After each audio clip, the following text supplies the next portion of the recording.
What's up guys, Chevalier's here. This is going to be a beginner's guide for all you Soul Seeker players. There's a couple out there, a decent amount, but they're all like 2014, 2015, they're pretty old. And a couple things have changed. So, when you first start out, you're going to have a 5 and 6 star select. Now, what you want to do is definitely pick a melee lead, like Scion, Lana, which you can tell in the team buff list, which I went to the manage hero and then team buff list. They're part of these teams, which as you can see they give different buffs to attack, defense, and health. Now you could pick other things if you'd like Creative Illusion, Warlord Urk, but the best teams right now are Attack to Win and For Victory. And that's going to be your goal, to try and get that, which if you get a Lana, definitely take it. A Pan, take that. Reviving Zebram, and Lightsword Scion. Now what would you want to take those? Because when you're in these hack and slash dungeons, there's going to be multiple mobs around you. If you take a ranged lead, they're not going to be able to do that spread, that melee spread which damages them all at once. And you may ask, why would you want to take a healer? They have both those healers are melee healers. And having a 6 star healer is amazing when you're first starting out. So if you can get a 6 star healer, take that. Unless it's like a Lana, I would take that over that.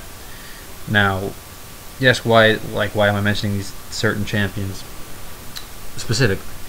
Well, Scion is pretty good in the arena, which you're going to come to hate and love at times, because he has a silence and a huge AoE skill. He is pretty squishy though. Lana has a CC which fears and reduces defense, which is why she's known as one of the best heroes in the entire game.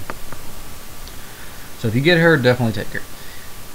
And Zeb has which is the green demon I was showing you earlier, has a lifesteal heal. And Pan has the debuff immunity, which is why those are known as some of the best healers. Unlike the nurse's 6 star version and her 6 star version, comparatively, they're just not as good. And they're not going to help you in endgame as much as those type of healers will. So, first things first. That's going to be one of the most important things. Picking your 6 and 5 star. And if you have any questions, maybe there's like a little debate, you're not sure whether to get the Pan or the Zeb. Everyone has their own opinions, but just look at the heroes themselves and see what you would think is better. Or ask in chat or ask on the forums. People are really helpful. The community around this game is surprisingly really friendly and awesome. But if you want to see for yourself, you can go to the hero book, and let's say I wanted to see what Baldur did.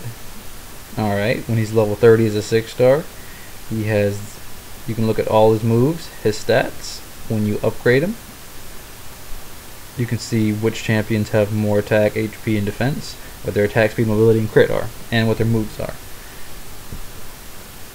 Some of the most important things are their skill, of course, and their attack speed, if you're looking at them as a leader.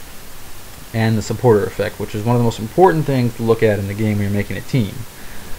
If you had Baldur, you could use him as a CC if you didn't have anything better, but his supporter effect is atrocious as a 12, 18, and 15, compared to someone like Cell, who's one of the best supports in the game. She doesn't have CC, but she has decent damage, and when her skill goes off and attacks, it knocks back a lot of the enemies, which is kind of like a CC, but it's not really a hard CC. Compared to Baldur, she has 42, 26, and 24, which due to that, her stats are a little bit lower, but that's why she makes a great support, because of the percentage of her stats that she gives to the leader, which those are shown in green by the attack, defense, and HP markers. The ones to the right of that are due to your gear and your runes. So from your 4 supporters is in green, and it shows it down there where it says leader, but it shows your total stats right there, and separate from the item and rune stats, which are to the right of that. So you want to go for a melee lead, try and get a healer if you can, so you right off the bat, unlike before you're starting with a 3 and 4 star, you get a 5 and 6 star right off the bat, and then a week and 2 weeks after that you get 2 more 6 stars along with gems, 6-star items, set items, and as well as rubies. Rubies are really great, so the fact that they're giving you 60 is awesome. So you can go for these sets. In my opinion, go for attack to win or for victory. The supporter effects are pretty nice. Each one comes with their own CC, being Freya and Reyna. They're pretty great. And Atlanta. So, once you've made your picks, what do you do now? Well, you're going to run through scenario. You're going to start off something like this. And while you're doing this, you're going to have this little thing right to the left of the event ×2 art marker. Make sure you're doing those as you're doing scenarios just for efficiency.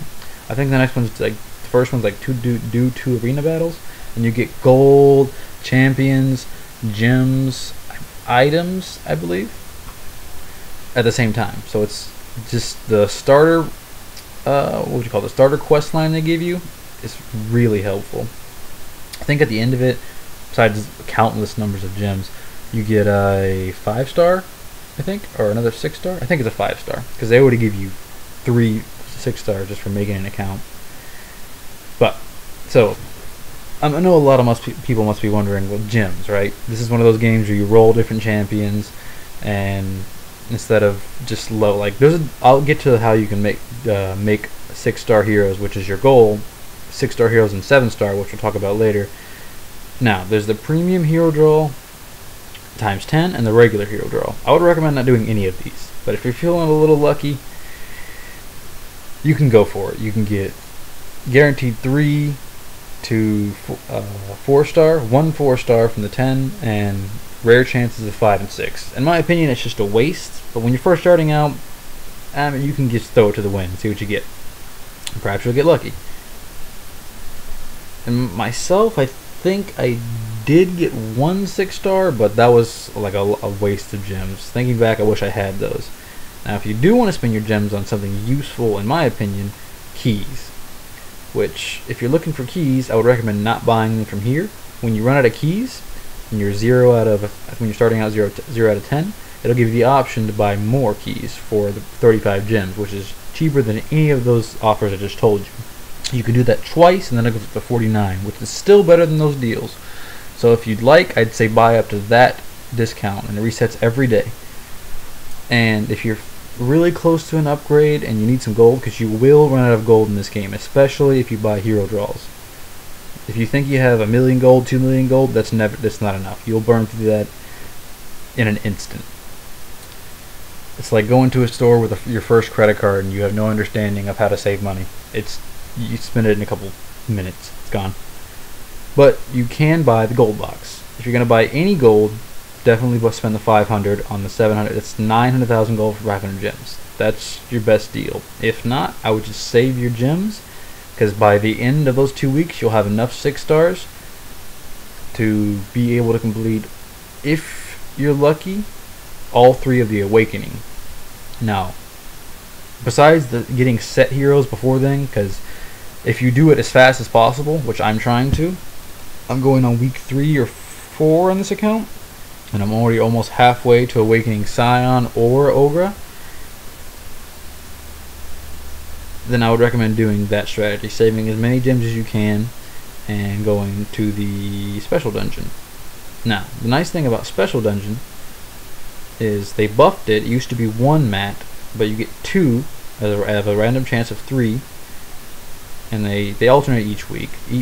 Each one has their own set. Like there's the bravery set, which you require the bravery token, and all of the, what is that called? Like an oval? If I can find it. All of these. And there's one down here in the, did I pass it? Yeah, right here. That's a set. And then there's the, what's it called? They all have, like, I'll show you 1 second. Also, if you have any other basic questions, where is it at? The growth guy can tell you a decent amount of what you should know, but from what I see in chat and on the forums, not a lot of people look at this. Where is the Awakened hero? Like, that's a set. Those same shapes, one of the circle tokens, and then a scroll. Scrolls being some of the rarest to get.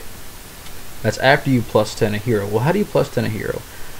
Well, first off, you have to feed certain heroes fodder, which are usually 1, 2, 3 stars. In my opinion, sell all 1 stars. They're not worth it because it costs gold to upgrade that. This is where you're going to burn a lot of your gold.